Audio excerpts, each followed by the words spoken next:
Hello, everybody. Stuart Corbridge, the Vice Chancellor and Warden here. I just want to, first of all, say that I hope you're all keeping well and staying healthy in these very difficult and distressing times, both in the UK and around the world. I really want to take the opportunity today, though, to say that in these difficult times, there are things that we can celebrate. Most of us have had difficult times in our lives privately, but I don't think any of us have had to deal with something as collectively difficult as the COVID-19 pandemic. And that collective difficulty, I think, also brings out the best in us as we begin to step up together to help one another. And in our case, of course, to help the university and to help the local communities within which we sit. So there's so much that we can celebrate. And forgive me for only touching upon a few of those areas. But I would like to take the opportunity also to connect that celebration to the fact that we are a values-driven university. I'm very proud of that. And I think we've got very good values that we agreed a couple of years ago as a community that were challenging, enabling, innovative, responsible, and inspiring. And if I think about being challenging and think about the way that we've stepped up, just a couple of examples perhaps.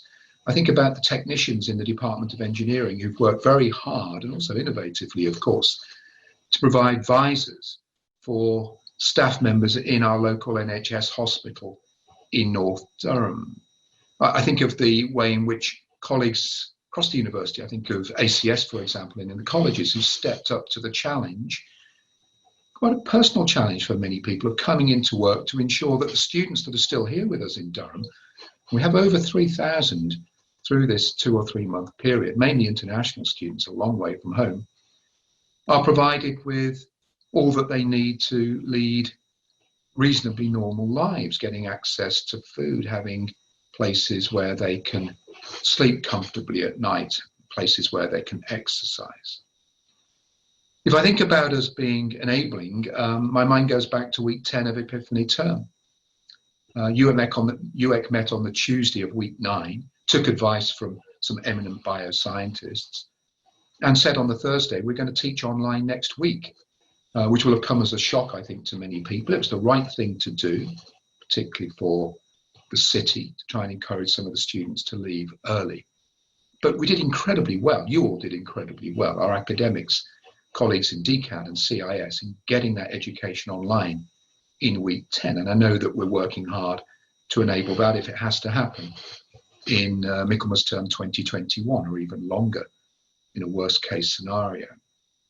Innovation, so many innovative things. I've already mentioned the visors. The one that's capturing the imagination, I think, nationally is what I might call the sniffer dogs for COVID-19. I'm a big dog lover myself, as some of you will know. But more seriously, the work of colleagues in the biosciences, with the medical detectives unit, the medical dog detectives unit, and the London School of Hygiene and Tropical Medicine, seeing if we can train dogs with their tremendous sense of smell to detect at an early stage COVID-19, and building on work here in a similar vein around malaria. If I think about responsibility, the university has made available over 20,000 items of personal protective equipment to the local North Durham hospital. The university, particularly through the sciences, has made available some very sophisticated machines to help not just the regional, but the national effort around COVID-19 testing. And then inspiration, well, you've all been an inspiration, certainly to myself and to many people across the city and the region. But I might just single out the fact that our students, who are missing out, of course, on many of the things that they would have expected this term in terms of an education and their social life. Many of our students are helping school children who can't be in school right now get an education online, volunteering to provide online tutoring. So hugely grateful to them and for many of the other innovations that they're working through at present. So this is just a small number of things that we should celebrate. And I'm hugely grateful to those of you involved in those 5 domains, but to all of you for stepping up in these difficult times. Please look after yourself, first of all, your family.